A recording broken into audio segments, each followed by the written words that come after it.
সুপ্রভাত সবাইকে। অন্তরার ডায়েরির নতুন একটি ব্লগে আপনাদের স্বাগত জানাই। আজ রোববার, দিনটা আপনাদের সাথে আমার বারান্দার গাছগুলো দিয়ে শুরু করলাম। মাঝে মাঝে আমি এইগুলোকে একটু এদিক ওদিক চেঞ্জ করে দিই, কারণ এখন শীতকাল তো, রোদটা এখন অন্য দিক থেকে ঘুরে অন্যদিকে আসে। গরমকালে যেই বারান্দাটায় রোদ পাওয়া যেত সেটাই এখন আবার শীতকালে পাওয়া যায় না, সেই জন্য এখন এদেরকে আমি অন্যদিকে রেখেছি। এটা কি বলুন তো, বুঝতে পারলেন? আজকে সকালে গেছিলাম ছেলেকে গিটার ক্লাসে দিয়ে, খেজুরের যেখানে গুড় তৈরি হয় সেখানে ওনারা এই খেজুর রসটা রেখে দিয়েছিলেন আমাদের জন্য। তো এক বোতল নিয়ে এসেছি। অনেক দিন বাদে, অনেক দিন মানে বহু বছর বাদে আজকে আমি হাজব্যান্ড একটু খেজুরের রসটা খেলাম। তারপরে আবার হাজব্যান্ডের মাথায় কি ভূত চাপলো, তিনি বললেন যে এটাকে জাল দাও, দেখি তো গুড় তৈরি করা হোক বাড়িতে। যেটা বলা সেটাই কাজ। সাথে সাথেই আমি ফ্রাই প্যানে বসিয়ে দিলাম। আর এই দেখুন, প্রায় মিনিট 7-10 ধরে এটাকে জাল দেওয়ার পরে এই যে গুড়ের আকারে চলে এসছে। তবে এটা একটু বেশি টাইট হয়ে গেছিলো, আর একটু আগে নামাতে পারলে বেশি ভালো লাগতো। গতকাল রাত্রে বানিয়েছিলাম আমি গুড় দিয়ে পায়েস। এখন আমাদের গুড় পর্ব চলবে, যাই হবে না কেন, গুড়ের রসগোল্লা, গুড়ের পায়েস, গুড় দিয়ে রুটি থেকে শুরু করে সব কিছু এখন গুড়েই চলবে। সকালে আজকে আর জলখাবার কিছুই বানাইনি। হাজব্যান্ড এক বাটি পায়েস খেয়েছেন, আমি খেয়েছি। তারপরে ছেলেকে গিটার ক্লাস থেকে নিয়ে সোজা চলে গেছিলাম। এখানে একটা বাঙালি ধাবা বলে একটা ধাবা আছে হাইওয়ের পাশে, যে চল আজকে সকালের জলখাবারটা বাইরেই খা। প্রত্যেক দিনই একই রকমের সকালে রান্না, দুপুরে রান্না, রাতে রান্না, তার মধ্যে চা, আর ভালো লাগছে না, ভীষণ বোর হয়ে গেছি।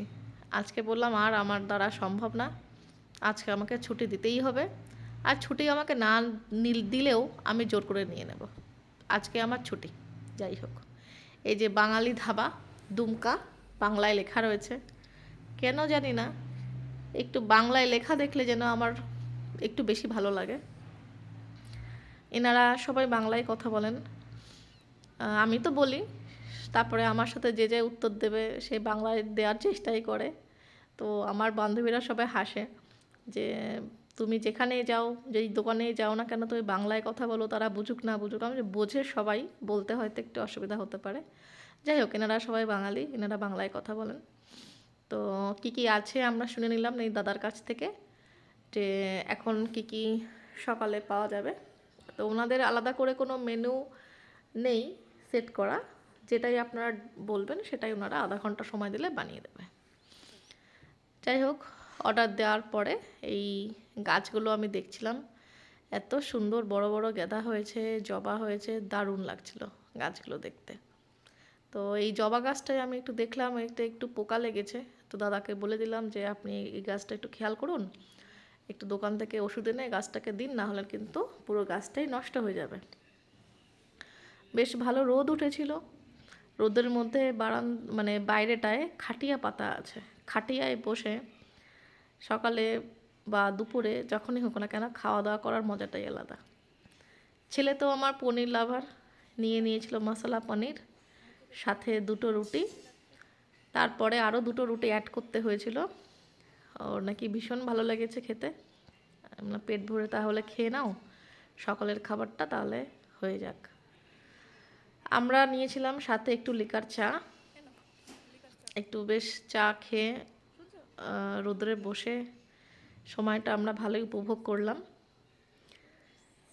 ছেলেটা খাওয়া দাওয়া করুক, ততক্ষণে আমরা আলোচনা করছিলাম দুপুরবেলার খাওয়াটাও এখান থেকে আমরা নিয়ে নিই, তাহলে রাত্রেবেলা মানে দুপুরে আমাকে আর আলাদা করে বেশি কিছু করতে হবে না। তো 1 প্লেট চিকেন নিয়ে নিয়েছি, আর বাড়িতে এসে ডাল ভাত করে নিলে আমাদের দুপুরটা হয়ে যাবে।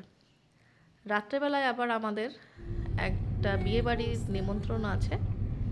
আমরা আগে যখন দুমকাতেই ভাড়া থাকতাম, সেই বাড়িওয়ালার ছেলের বিয়ে।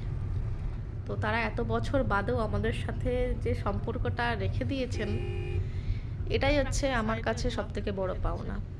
না এনাদের সাথে আমার কোনো রক্তের সম্পর্ক, না আত্মীয়তার সম্পর্ক, কিছুই নয়। শুধুমাত্র ভালো ব্যবহার, ভালোবাসার সম্পর্ক।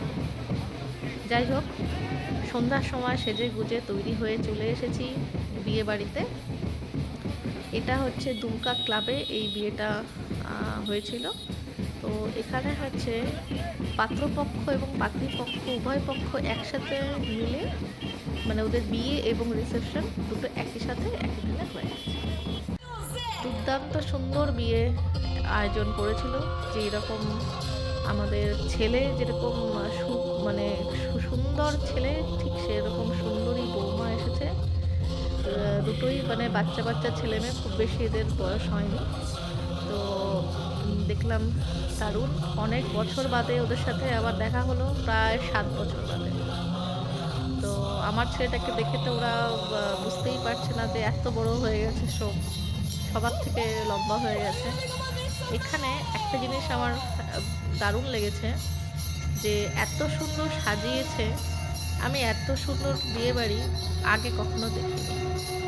আপনাদের সাথে আমাদের কিছু ফটো শেয়ার করলাম।